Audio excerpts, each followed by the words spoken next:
আজকে আমার লাঞ্চে আমি থালি সাজালাম, ভাত, নুন,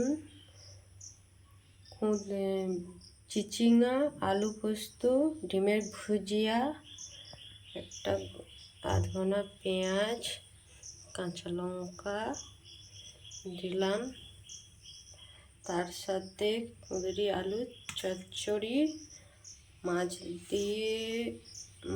দিয়ে মোরলা মাছ দিয়ে, কাঁটা মাছ দিয়ে, আমসোটা দিয়ে টক, আর তার সাথে দিলাম পাঁপড় ভাজা।